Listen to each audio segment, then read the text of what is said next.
Comment devenir un excellent producteur 2.0? Dans cette édition, je veux partager avec toi 5 des astuces qui vont te permettre de passer du producteur habituel standard au producteur 2.0 qui utilise au maximum les avantages et le potentiel du numérique afin d'améliorer non seulement sa productivité, mais aussi les circuits d'écoulement de sa marchandise. Je t'invite donc à suivre cette vidéo jusqu'à la fin afin d'apprendre de l'expérience des autres et de ce que nous avons reçu comme information d'autres producteurs comme toi qui ont, à travers Djangolo, appris à faire mieux qu'ils le faisaient avant, en espérant que ceci justement te permette de devenir meilleur et de vendre plus et bien entendu te faire plus d'argent.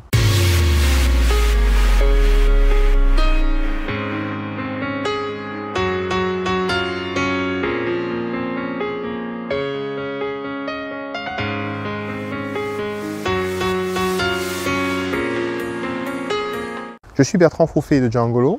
Djangolo est une plateforme qui a pour objectif de t'aider, toi, à contribuer au développement de l'Afrique en investissant dans les domaines de l'agribusiness sur tout le continent. Il est question ici de partager avec toi l'essentiel des opportunités qui s'offrent sur toute la chaîne de valeur agribusiness pour toi et pour éventuellement toutes les personnes autour de toi sur l'entièreté du continent africain. Comme je l'annonçais en introduction, il est question dans cette édition de partager avec toi 5 de ces astuces justement que nous avons sélectionnées juste pour toi pour te permettre de devenir le producteur 2.0 qui tire le maximum du potentiel qu'offre le numérique et le digital aux différents producteurs locaux en Afrique. Sans plus tarder, la première astuce consiste en fait à être disponible. De nombreux acheteurs sur la plateforme de Djangolo se plaignent justement du fait que plusieurs fois, ils contactent en fait des producteurs qui ont mis leur numéro de téléphone et qui malheureusement ne sont pas joignables.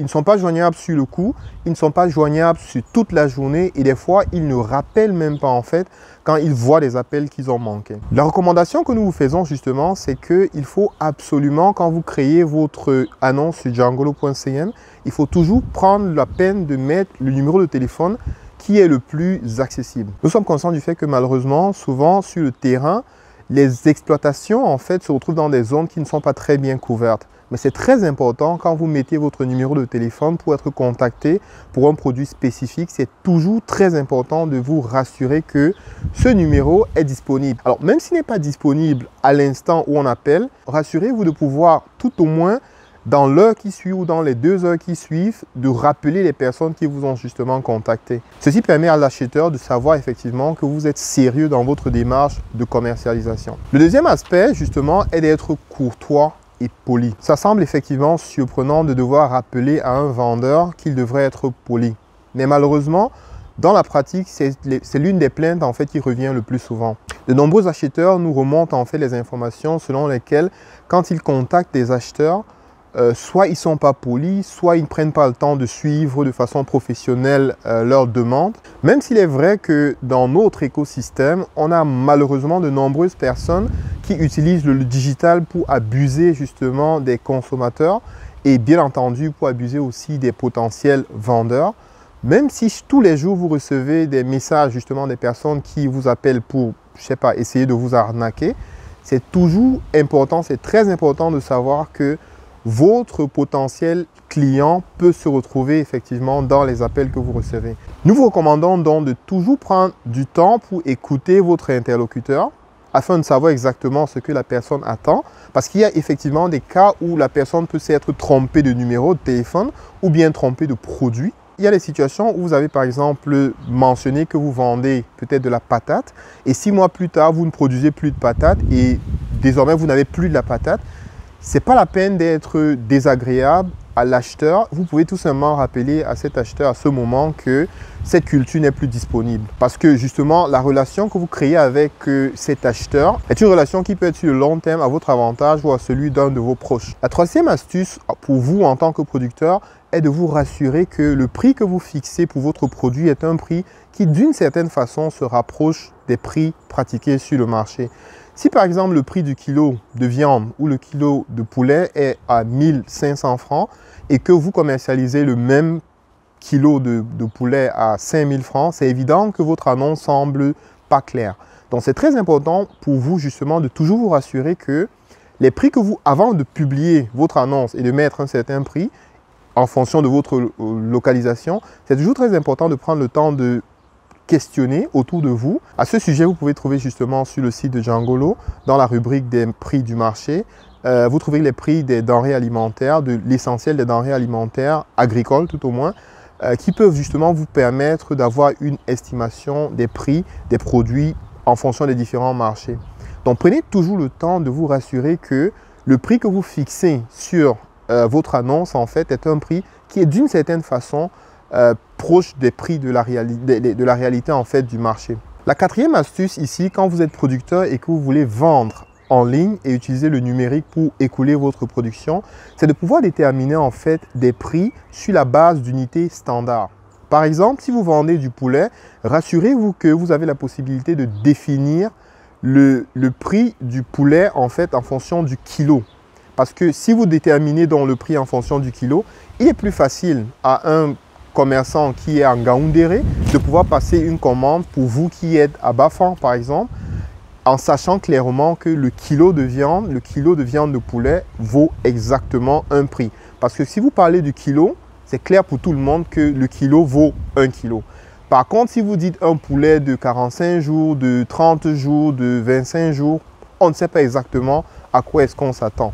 Donc, c'est très important pour vous de définir, si surtout quand vous voulez vendre, commercialiser votre produit en ligne, c'est très important de définir dans cette unité standard. S'il s'agit d'un produit liquide, rassurez-vous d'avoir une espèce de correspondance en litres par exemple ou en centilitres selon la capacité justement de la commercialisation de ce produit-là. La cinquième astuce ici sera de réfléchir toujours à l'avance à une option de transport ou alors de livraison. Votre client, votre potentiel acheteur peut être une personne qui est à Paris, à Douala ou à Garoua et pendant ce temps vous êtes par exemple basé à Tchang. C'est toujours très important d'avoir les options pour dire à cette personne ok, je peux vous livrer au port de Douala à tel prix la tonne ou à tel prix le kilo.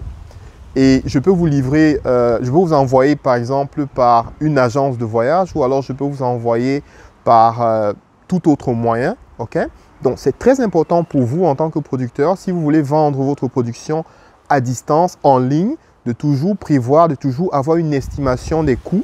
Si vous êtes à chance, prenez le temps de vous rapprocher par exemple des agences de voyage pour savoir à quel prix vous pourrez envoyer une certaine quantité de votre produit. Donc pour ce résumé, en fait, on a donc 5 astuces. La première, c'est d'être disponible, définitivement d'être disponible. La deuxième consiste à être poli et courtois avec les différentes personnes qui vous contactent. La troisième consiste à définir des prix en fait qui tiennent compte de la tendance des prix sur le marché. La quatrième consiste en fait à définir des prix sur la base d'une unité stable qui permet justement au potentiel acheteur de comprendre de quoi il est question. Et pour finir, il faut anticiper sur la demande de l'acheteur et prévoir une option de transport. J'espère que ces astuces t'apporteront un peu plus pour te permettre justement de saisir beaucoup plus d'opportunités par rapport aux acheteurs qui viendront vers toi à partir de djangolo.cm. Si tu es producteur et que tu n'as pas encore référencé tes produits sur Djangolo, je te laisse en dessous le lien qui te permet justement de publier pour chacun des produits que tu commercialises ou que tu produis, en fait, tous les éléments, tous les détails qui permettront justement aux potentiels acheteurs de venir vers toi à toute heure et à tout moment sans que tu ne fournisses d'efforts. Si tu es nouveau sur la chaîne, je t'invite à t'abonner et surtout n'oublie pas de cliquer sur la cloche de notification pour ne manquer aucune des opportunités que nous offrons justement dans nos vidéos comme celle-ci. Si tu as aimé cette vidéo, je t'invite à la partager au maximum parce qu'on a tellement de choses à faire et on a tellement de producteurs à sensibiliser pour tirer le maximum du numérique. Sur ce, je te dis merci d'avoir regardé et à très bientôt.